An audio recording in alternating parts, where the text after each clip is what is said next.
Bagaimana jika jalur khusus motor di jalan tol bisa diterapkan di Jakarta? Itu semua akan segera terwujud. Jakarta akan ikut mempunyai jalur motor di jalan tol seperti tol Mandara Bali dan jembatan tol Suramadu. Bagaimana informasi selengkapnya? Jangan lewatkan video ini.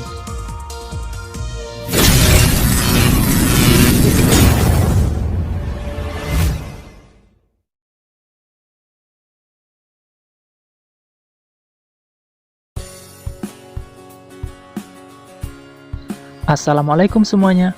Salam kenal buat yang baru lihat video ini, dan salam satu aspal buat subscriber yang sudah setia mendukung channel ini.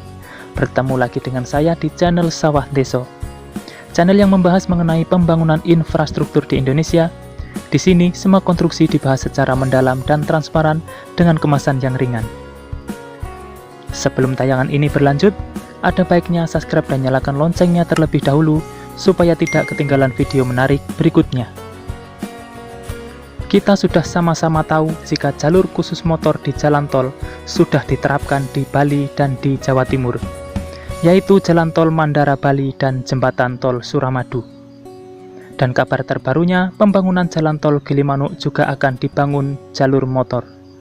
Dan sekarang Jakarta akan berkesempatan memiliki jalan tol dengan jalur motor.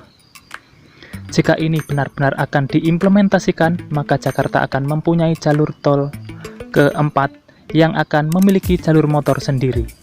Bagaimana ulasan selengkapnya? Mari langsung kita bahas bersama-sama. Menteri Pekerjaan Umum dan Perumahan Rakyat Basuki Hadimulyono menyebut kebijakan jalur khusus motor di tol bisa diterapkan di Jakarta. Pernyataan tersebut merespon seruan Ketua DPR RI, Bambang Susatyo, agar pengguna kendaraan roda 2 juga bisa menikmati jalan tol. Wacana itu untuk memberikan fasilitas pada pengendara roda 2 dan secara regulasi juga sudah ada.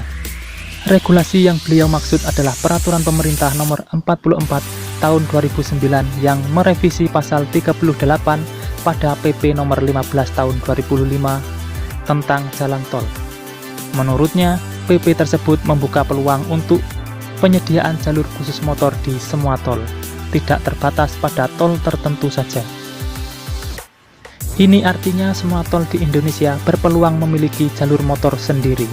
Hanya saja semua perlu dikaji dengan seksama. Apakah jalan tol tersebut layak untuk memiliki jalur motor? Karena akan dinilai dari fungsi dan intensitas pengendara, serta juga faktor keselamatan pengendara. Menurut beliau, kalau peraturan pemerintahnya bisa untuk semua tol, aturan kan tidak diskriminatif, tidak cuma tol Suramadu atau Bali. Kalau ada di PP berarti semua bisa. Meski demikian, beliau tidak ingin gegabah mengambil kebijakan. Menurutnya, berbagai aspek harus diperhatikan sebelum pemerintah mengeluarkan kebijakan. Karena semua harus disiapkan juga.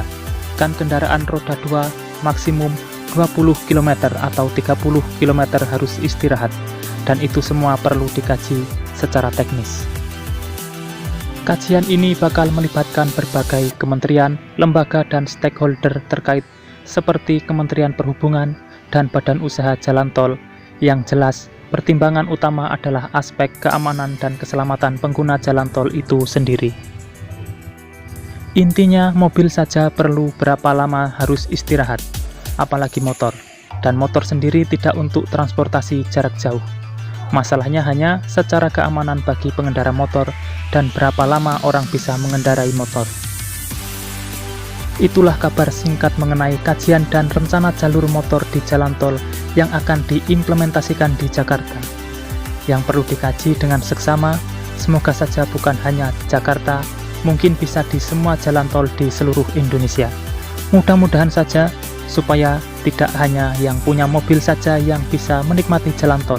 Akan tetapi pengendara motor juga perlu itu. Meskipun begitu juga harus mengutamakan keselamatan juga. Mungkin sekiranya itu saja yang bisa saya sampaikan untuk saat ini. Dukung channel ini untuk terus berkembang dengan cara subscribe dan nyalakan loncengnya, supaya selalu menyajikan tayangan dan informasi yang bermanfaat buat semua. Saya pamit undur diri dan wassalamualaikum warahmatullahi wabarakatuh. Sampai bertemu di video menarik berikutnya.